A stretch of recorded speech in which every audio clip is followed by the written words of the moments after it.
말씀의 제목은 등불은 등경 위에, 등불은 등경 위에. 타교의 교우들을 만난 적이 있었습니다. 만나서 좀 교제를 하는데 그분들이 자기 교회 자랑하느라 여념이 없었습니다.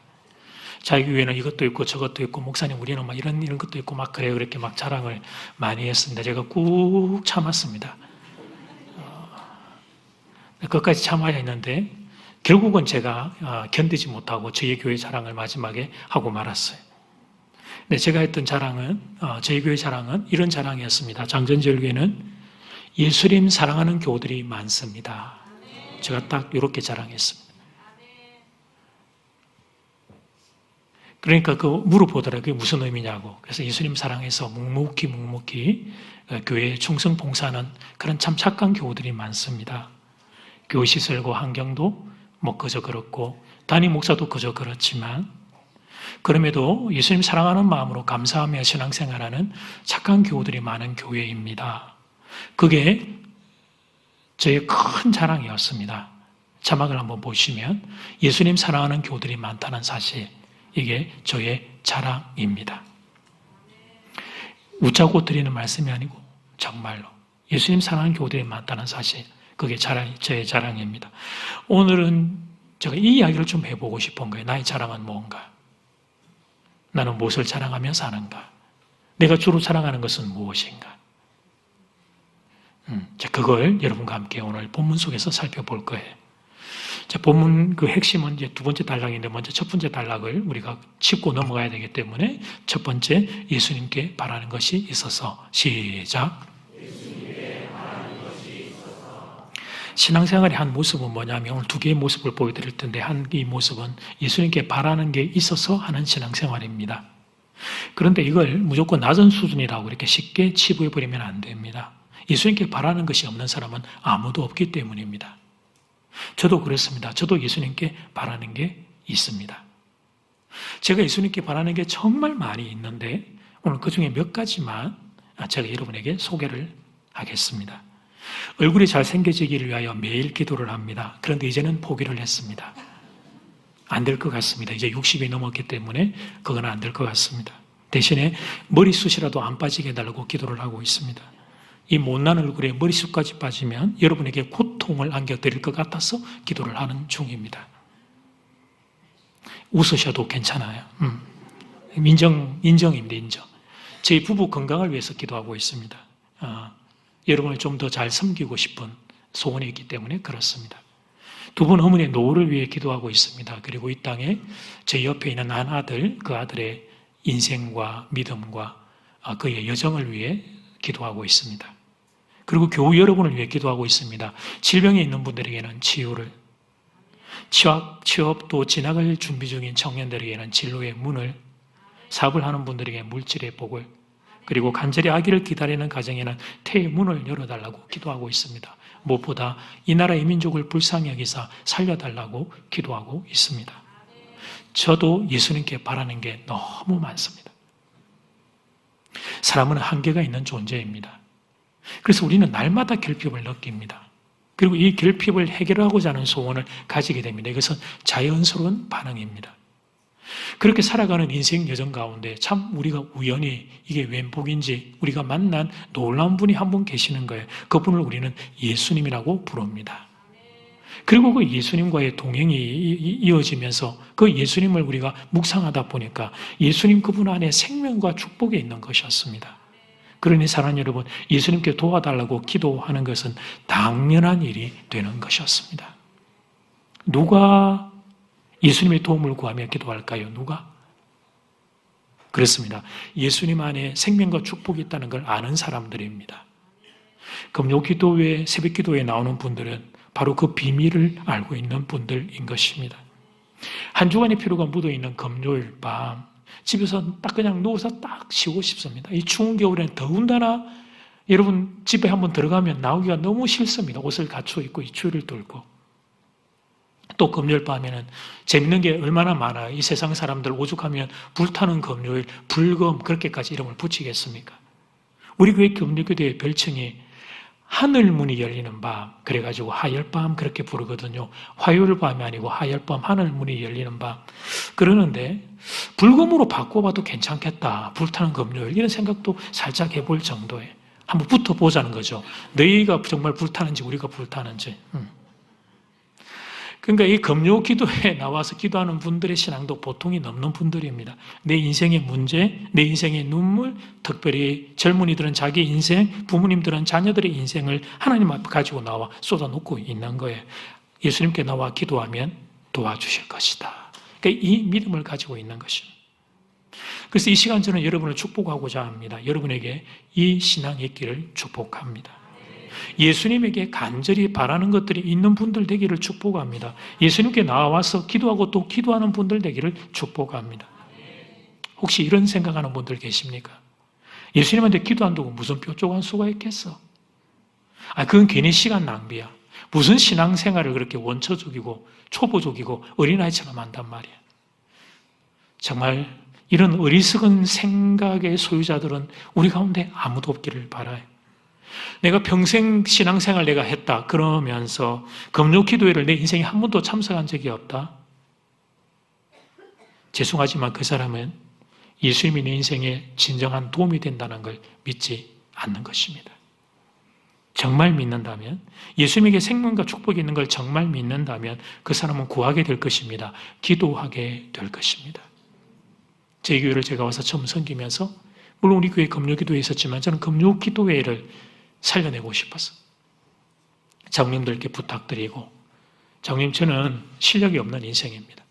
근데 하나님 안에 우리 교회가 복되게 하는 모든 것이 담겨 있으니 장로님 금요일 밤에 뜨겁게 좀 기도하는 그런 교회가 되고 싶습니다. 부탁드리고 지금까지 제 몸이 쪼개어지고 힘이 들어도 그 시간을 지켜가는 거죠. 하나님께 도와달라고, 하나님 은혜를 베풀어 달라고, 하나님 긍휼을 베풀어 달라고 기도하는 것입니다. 하나님의 은혜가 임하면 내가 살고 우리 가정이 살고 우리 교회가 살고 이 나라 이 민족이 살 수 있음을 믿기 때문인 것입니다. 주님이 그래서 우리에게 마태복음 7장 7절에서 이렇게 말씀하셨습니다. 시작. 구하라 그리하면 너희에게 주실 것이요 찾으라 그리하면 찾아낼 것이요 문을 두드리라 그리하면 너희에게 열릴 것이니 그러니 구하십시오 두드리십시오 구하십시오 두드리십시오. 주님이 친히 하신 말씀에 아멘으로 화답하시기를 축복합니다. 이 말씀을 어린아이처럼 붙잡고 단순하게 주 앞에 간절히 구하는 신앙이 여러분에게 있기를 주 이름으로 축복합니다. 이제 이 신앙을 기초로 딱 놓고 이게 기본이죠, 기본. 그 위에 딱 이제 귀한 건물을 세우는 거예요. 두 번째, 예수님이 그냥 좋아서. 시작. 예수님이 그냥 좋아서. 그 다음은 그 또 다른 신앙의 한 모습은 뭐냐면 예수님이 그냥 좋아서 믿는 겁니다. 내가 원하는 것 분명히 있고 그래서 그 예수님 주시면 너무 감사하지만 설사 그렇지 않다 할지라도 그냥 예수님이 좋은 거예요. 이상해요. 이상하게 그냥 예수님이 좋은 거예요. 그래서 예수님이 좋아서 예수님 앞에 자꾸 나오고 싶고 예수님을 자꾸 말하게 되고 예수님을 자랑하게 되는 이런 신앙의 모습이 있는 것입니다. 오늘 본문의 비유는 바로 이 두 번째 신앙을 다루고 있는 거예요. 예수님 오늘 본문에서 등불에 관한 비유를 말씀하셨습니다. 당시 이스라엘 땅의 가정생활을 문을 찾아보면 이러합니다.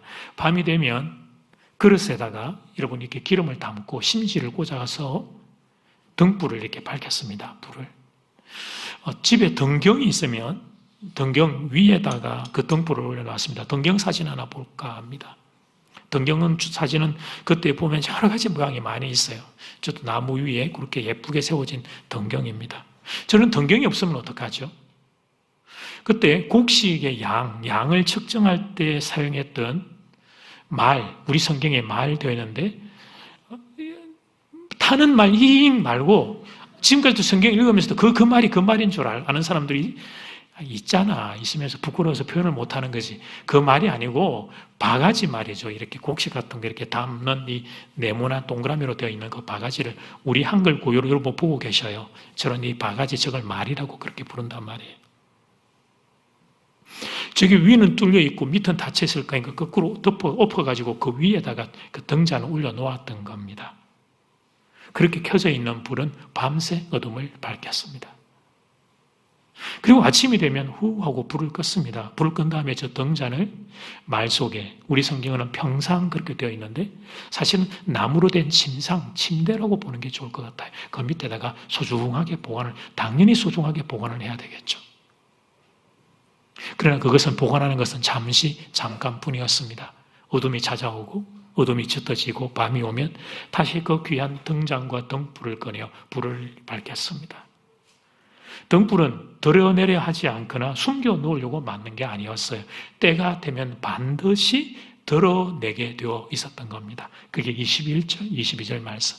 성경을 보지 말고 좀 자막을 한번 보세요. 또 그들이 이르시되 사람이 등불을 가져오는 것은 말 아래나 평상 아래 두려함이냐? 저기 질문, 딱 들어가 있는 걸 볼 줄 알아야 돼요. 물음표가. 그 다음에 등경 위에 두려함이 아니냐 이놈들아, 이런 느낌표가 들어가는 거예요. 드러내려 하지 않고는 숨긴 게 없고 나타내려 하지 않고는 감춘 게 없느니라. 이제 이 말씀의 의미가 조금 이제 이해가 되실 겁니다. 부정의 부정어법을 이게 사용해서 그동안 읽으시는 동안 이게 무슨 말씀인지 잘 이해가 안 되었을 텐데 이제 이 말씀의 의미가 뭔가 조금 여러분들이 열리기 시작할 거예요. 숨겨놓은 건 숨기기 위해서가 아니라 때가 되면 드러내기 위해서 그렇게 그게 소중한 걸 그렇게 숨겨두었던 것이라는 말씀이죠. 그러니까 이 비유를 말씀하신 예수님의 의도는 명확합니다. 등불을 왜 숨기고 사느냐는 겁니다. 왜? 잠깐은 그럴 수가 있는 것이긴 하지만 등불을 항상 숨기고 산다면 인간아 도대체 너는 등불을 왜 가지고 있느냐는 거예요. 그 비싼 돈을 들여서 등잔과 그 등불과 심지를 왜 구했느냐는 거예요. 밤이 캄캄한데 왜 등불을 켜지 않고 어둠 가운데 바보같이 멍청하게 앞을 보지 못한 채 살고 있느냐는 것이. 그리고 여기서의 등불은 결국 예수 그리스도를 의미하는 것입니다.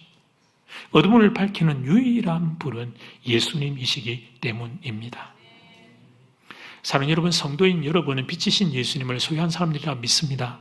성도인 여러분은 생명이신 예수님을 소유한 사람들이라 믿습니다. 그래서 그렇게 우리가 그 빛을 드러내며 삽니까? 그래서 그렇게 우리가 그 생명을 자랑하며 삽니까? 혹시 꼭 감춰놓고만 있는 거 아닙니까? 다른 사람들이 여러분에게서 예수의 흔적과 예수의 빛을 여러분에게서 찾게 될까 봐 그게 겁이 나서 그거 어떻게 하면 좀 숨기고 살까? 이 걱정하는 게 우리의 모습은 아닌지. 등불을 등잔 아래에, 평상 아래에 숨겨놓는 인생들을 보며 어리석다 손가락질하지만 정작 내가 그렇게 살고 있는 것은 아닌지. 만약에 그렇다면 그 사람이 진정 예수를 소유한 사람이 맞을까요? 그렇게 살면서 내가 예수 믿는 사람이라고 우리는 주장할 수 있을까요? 예수님이 지금 이 질문을 하시는 것입니다. 여러분은 예수님의 질문 앞에 뭐라고 대답하시겠습니까? 과거 청년사역을 할 때 이야기입니다. 몇 번 들려드린 이야기지만 딱 맞는 비유여서 또 들려드려요. 청년들이 조별로 소그룹 모임을 이렇게 모여서 하고 있었습니다. 우리 교회도 그렇게 하잖아요. 청년들을 다 공간들이 좁으니까 서울에서도 그래서 이렇게 옆에 조 이렇게 붙어가지고 같이 또 그게 좋은 건 내가 좋아하는 자매가 옆에 조 있기 때문에 하면서 살짝 봐야 돼요. 자매도 마찬가지지. 저기 좋아하는 형제가 있기 때문에 그렇게 이렇게 다른 자매들이 어떻게 가로채지 않는지 이렇게 감시 감독을 하면서 이제 내 조 나눔을 이렇게 딱 하는 거거든요. 그런데 그 이제 제가 한 조에 앉아서 같이 이제 나눔을 하는데 듣고자 한 게 아니라 붙어 있으니까 옆에 조에서 그 자기들이 나눔하는 걸 제가 듣게 되었어요. 한 청년 형제가 자랑을 하더라고. 자기가 너무 신앙생활 잘하고 있다고. 대학교 2학년 남자 청년이었습니다. 자랑의 내용은 대충 이러했는데요.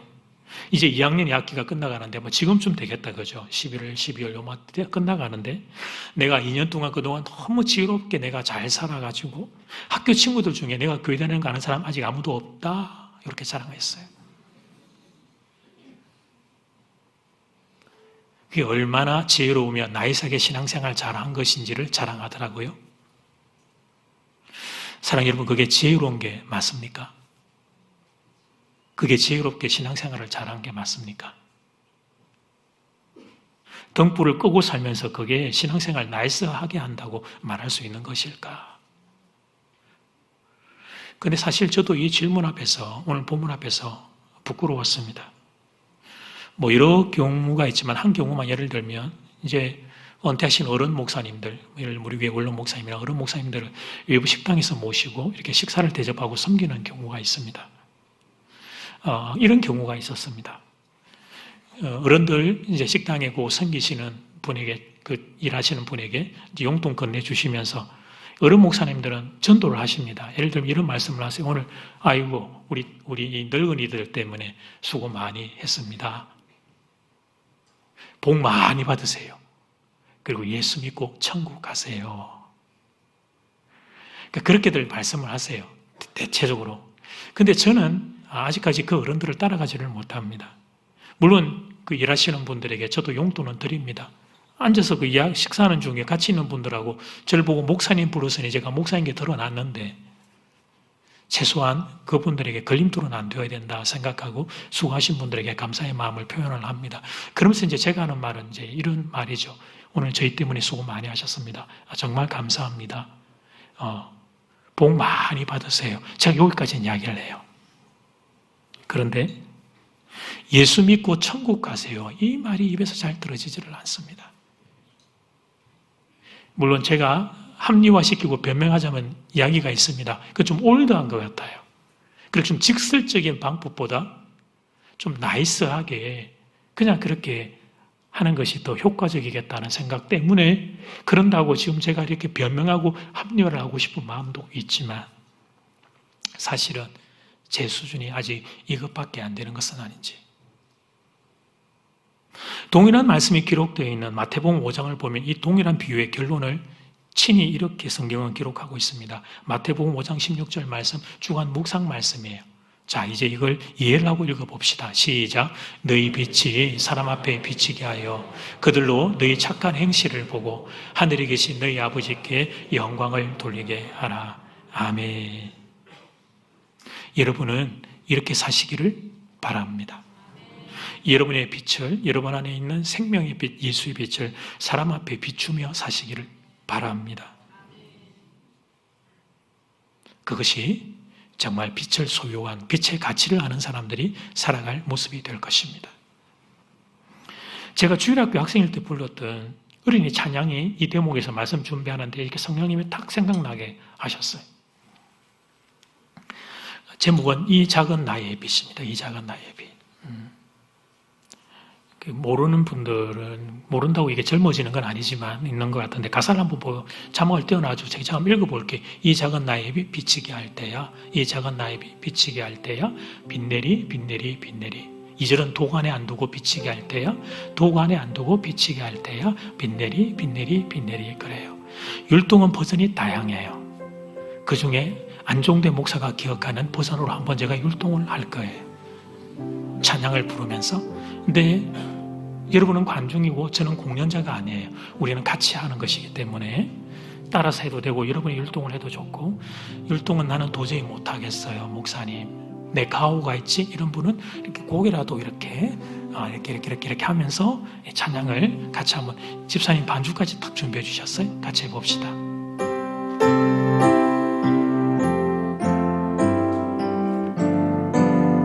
이 작은 나의 빛, 이 작은 나의 빛. 일단 처음에는 한 손으로 비치게 할 때야. 잘 따라하신다.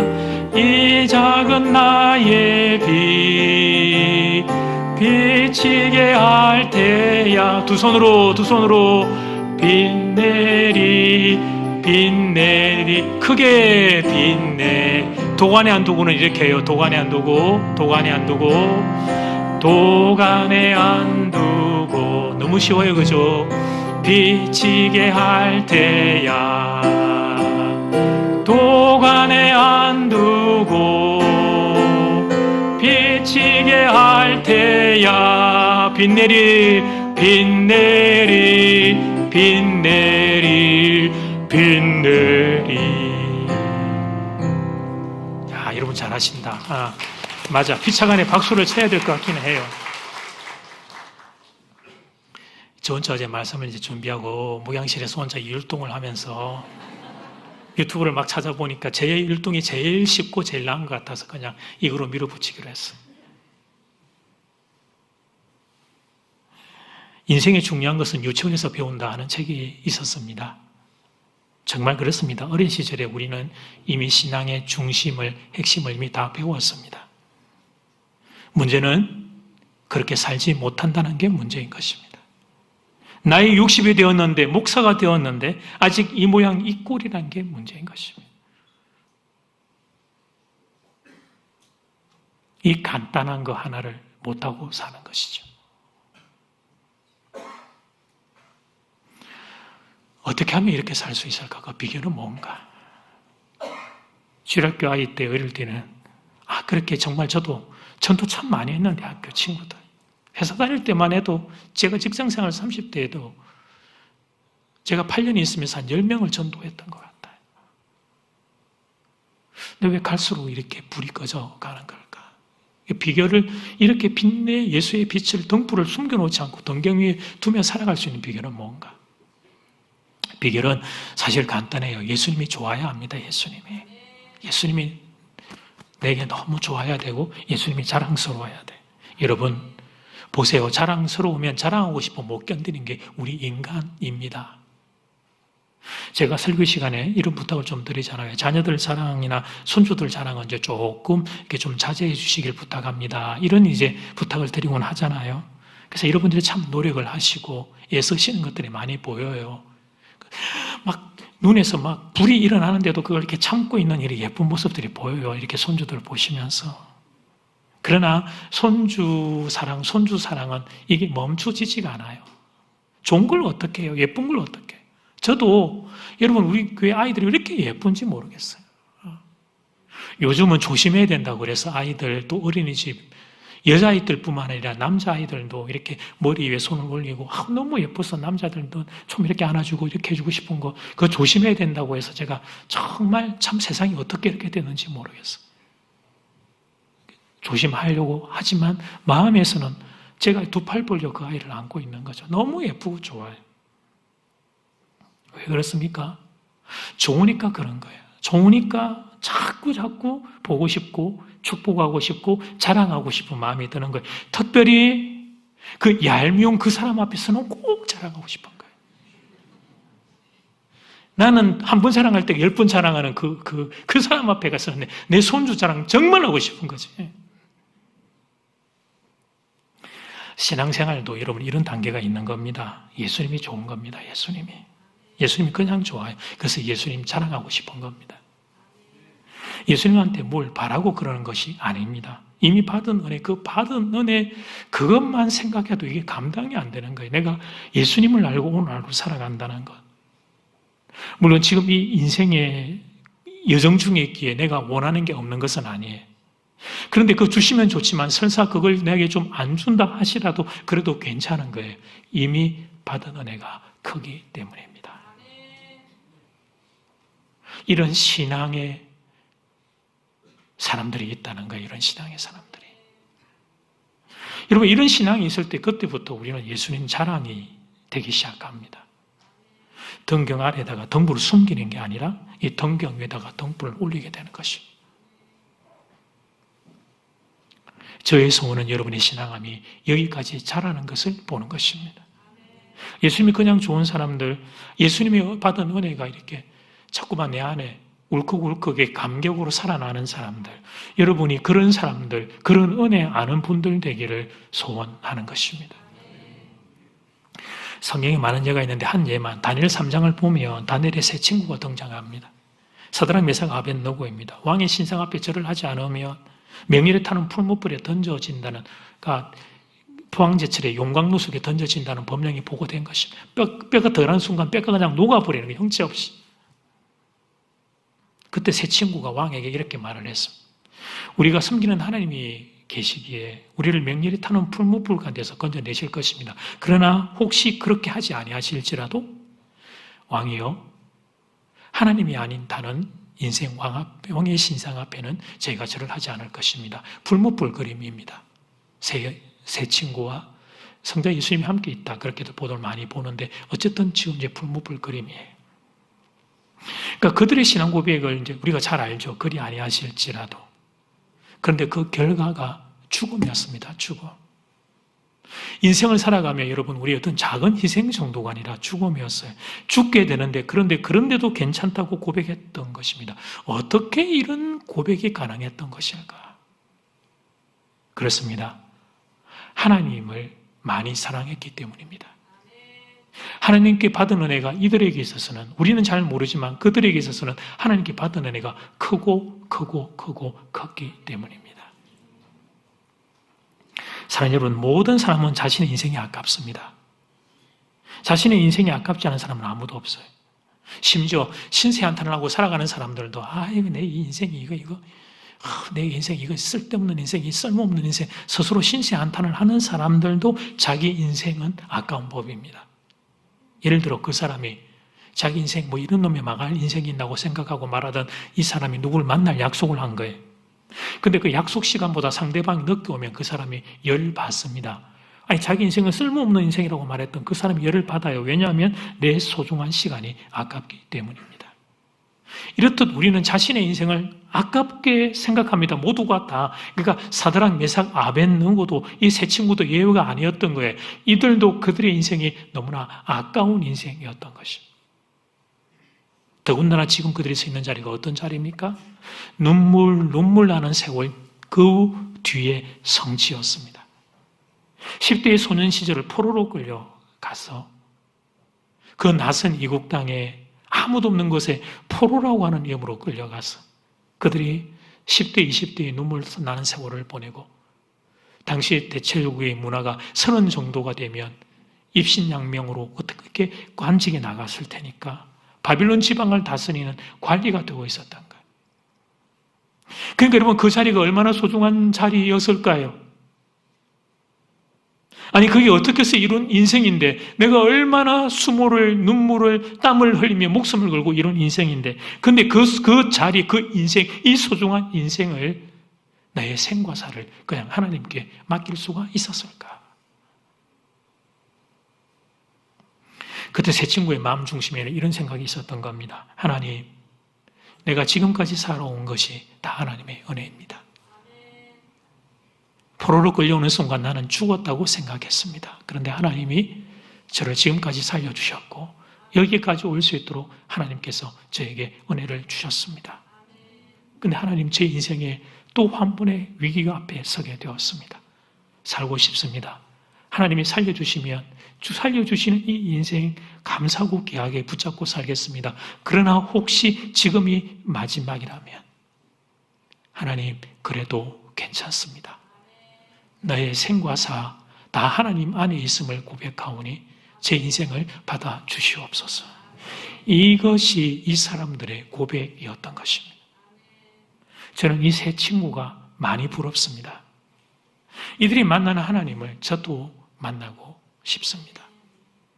그 담대함, 그 당당함, 그 용기, 그 믿음이 너무 부러운 거예요. 너무 부러워. 똑같은 하나님, 똑같은 예수 믿고 사는데 나도 그런 은혜를 알고 싶은 거예요. 바라기는 여러분도 새 친구가 만나느니 하나님 만날 수 있기를 주의 이름으로 축복합니다. 결론입니다. 사랑하는 여러분, 많은 그리스도인들이 현대에 왜 힘과 능력이 없는가, 그 이유를 아십니까? 많은 그리스도인들이 저를 포함해 우리가 왜 우리의 신앙생활을 하며 걸어가며 감사함들이 이렇게 많이 부족한가, 그 이유를 아십니까? 여러 가지 이유가 있지만 핵심 이유 말이에요. 내가 원하는 걸 성취 못했다든지, 또 어떤 인생의 어려움이 있다든지, 내가 뜻하는 대로 안 된다든지, 세상 사람들 앞에 자랑할 사회적인 성취가 없다든지, 이런 여러 가지 격가지 이유 말고 핵심 이유 말이에요. 우리가 힘과 능력과 감사가 없는 핵심 이유가 뭔지를 말씀드립니다. 그것은 내가 죽는 경험을 못 해봤기 때문입니다. 내 죄가 얼마나 심각한가, 그걸 우리가 잘 모르는 것입니다. 나의 그 죄 때문에 내가 죽을 수밖에 없는 인생이라는 사실을 나의 전 인격으로 제대로 경험한 적이 없는 것입니다. 사도 바울은 이 사실을 깨달았습니다. 선을 행하고 싶었는데 선을 행할 능력이 내게는 없는 것이었어. 탄식이 깊은 탄식이. 나를 붙잡고 놓아주지 않는 나의 안에 있는 죄의 뿌리, 죄의 10년을 보았어. 근데 문제는 그 죄 가운데, 죄 뿌리 가운데 있는 그것보다 더 큰 문제는, 그래서 그 죄의 늪에서 허우적거리다가 죄의 결과로 인하여 영원한 불못, 지옥에 갈 수밖에 없는 존재가 나라고 하는 걸 이분은 정확하게 보았던 거죠. 그런데 죄 없는 예수님이, 죄 하나 없는 예수님이 나 같은 추한 인생을 위해 십자가에 대신 죽임을 당해 주신 것이었어요. 사도 바울은 이걸 보았던 거예요. 내가 죽어야 될 십자가인데, 그런데 예수님이 그 십자가에서 대신 죽으신 것을 바울은 보았던 것입니다. 사랑하는 여러분, 많은 그리스도인들이 여기까지를 가지를 않습니다. 핵심 중심을 통과해야 되는데 그 주변의 것들 정도만 다루다가, 주변의 은혜 정도만 맛보다가 끝이 나요. 그러면 안 돼요. 그렇게 신앙생활 하다가 끝이 나면 안 돼요. 십자가 앞에서 내가 죽는 경험을 해보아야 합니다. 나는 죽었다. 나는 죽었다. 나는 십자가 앞에서 내 죄로 인하여 나는 죽었다. 그런데 예수님이 나를 다시 살려주셨다. 예수님이 당신의 목숨을 내어주고 이런 인생인 나를 다시 살려주셨다. 이 경험을 해야 하는 거예요. 여기까지 가야 하는 거예요. 이게 기독교의 심장인 거예요. 이게 기독교의 중심인 것입니다. 이것을 알게 될 때, 그때 우리는 여러분, 예수님을 자랑하기 시작하게 됩니다. 그냥 사랑하게 되는 것입니다. 내가 원하는 것을 주시면 물론 우리는 감사하죠. 그러나 혹시 그렇지 않아도 괜찮아지는 거예요. 혹시 그렇지 않아도. 이상하고 신비한 일이 일어나는 거죠. 내 인생 뭐 하나 자랑할 것 없지만, 내 인생에 슬픔과 눈물이 가득하지만, 그러나 내게 계시는 예수님, 그 예수님 한 분만으로도 충분해지는 것입니다. 그래서 사랑하는 여러분, 그 사람에게서 나타나게 되는 자연스러운 그 다음의 모습이 뭐냐면, 그 사람은 예수님을 자랑하면서 사는 것입니다. 예수님을 자랑하면서 사는 거예요. 그 사람 마음 중심에는 뭐가 흘러가냐면, 글쎄 예수님이 나를 살리셨다. 예수님이 나를 살리셨다. 예수님이 나를 살려주셨다. 영 죽을 수밖에 없는 나를 예수님이 자신의 목숨을 나를 위해 드려 나를 살려주셨다. 나를 살려주셨다. 나를 살려주셨다. 이 감사의 눈물이 그 사람 마음 중심은 흘러가고 있는 것입니다. 이것이 바로 등불을 숨기는 것이 아니라 등경 위에 올려놓고 사는 삶이 되는 것입니다. 바라기는 여러분에게 이런 은혜가 임하기를 소원합니다. 이 땅을 살아가며 여러분들을 위해 기도합니다. 건강을, 물질을, 취업과 진학을, 가정의 평안을, 이 땅을 살아가는 인생길 가운데 여러분에게 있어야 될 것들을 하나님 부어달라고 늘 기도합니다. 그런데 사랑하는 교회 여러분, 그 모든 것, 그 무엇보다 가장 중요한 것은 예수의 십자가를 보는 것입니다. 내가 죽어야 될 십자가에 예수님이 대신 십자가에 달리신 것을 보게 되는 그 은혜와 복이 여러분에게 임하기를 주의 이름으로 축복합니다. 그럴 때 여러분, 우리가 이 소중한 등불 예수를 숨기고 살고 부끄러워 뒤에 감추고 살고 그런 것이 아니라 드러내고 자랑하며 살아가는 영광스러운 예수의 빛을 전달하는 빛의 통로, 축복의 통로,